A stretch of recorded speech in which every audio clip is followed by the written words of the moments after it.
NCP সহ অন্যান্য রাজনৈতিক দলের নেতারা এখানে এসেছেন এবং কিছুক্ষণের মধ্যে এখানে দোয়া মোনাজাত পরিচালনা হবে। এই দোয়া মোনাজাত আমরা দেখব যে বেগম খালেদা জিয়ার জন্য যে দোয়া মোনাজাত পরিচালনা হবে, সেখানে তারেক রহমান সহ পরিবারের অন্যান্য সদস্য সহ বিএনপির সিনিয়র নেতারা অংশগ্রহণ করবেন এবং কিছুক্ষণের মধ্যেই যেহেতু বেগম খালেদা জিয়াকে সমাহিত করা হয়েছে, দোয়া মোনাজাত পরিচালনা হবে।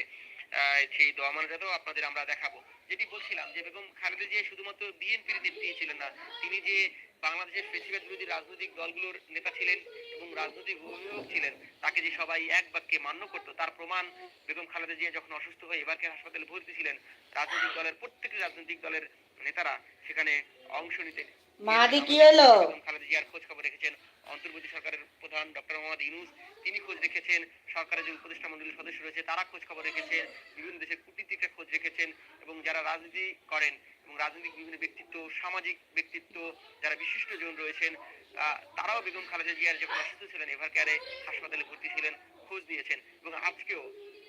তার এই জানাজায় সাধারণ মানুষের পাশাপাশি প্রত্যেকটি রাজনৈতিক দল যারা বেগম খালেদা জিয়ার নেতৃত্বে একসময় যুগপৎ আন্দোলন করেছেন, 20 দলীয়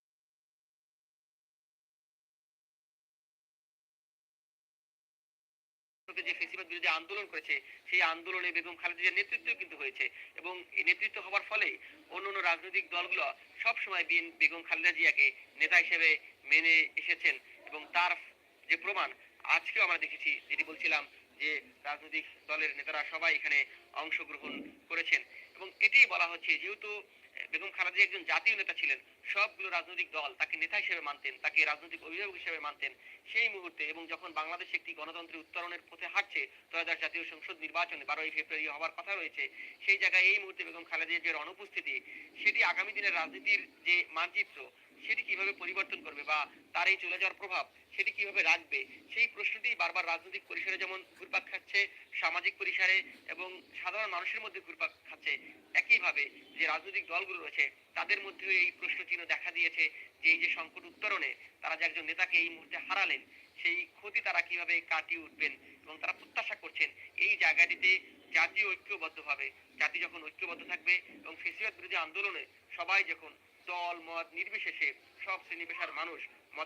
মতভেদ ভুলে রাজপথে নেমে এসেছিলেন, তাদের জীবন বিলিয়ে দিয়েছিলেন, রক্ত ঝরিয়েছিলেন, সেই রক্ত ঝরার মধ্যে দিয়ে জুলাই বিপ্লব সংগঠিত হয়েছে এবং এরপর এই যে 1.5 যুগের ফেসিবাদের পতন ঘটেছে এবং তার মধ্যে দেখেছি যে তখন আওয়ামী লীগ এবং আওয়ামী লীগের শীর্ষ নেতা শেখ হাসিনা সহ এই দলটির শীর্ষ নেতারা ভারত সহ বিভিন্ন দেশে পালিয়ে গিয়েছেন এবং বাংলাদেশের দ্বিতীয় স্বাধীন হিসেবে এটি আখ্যায়িত করা হচ্ছিল যে বাংলাদেশ প্রকৃত অর্থে স্বাধীনতা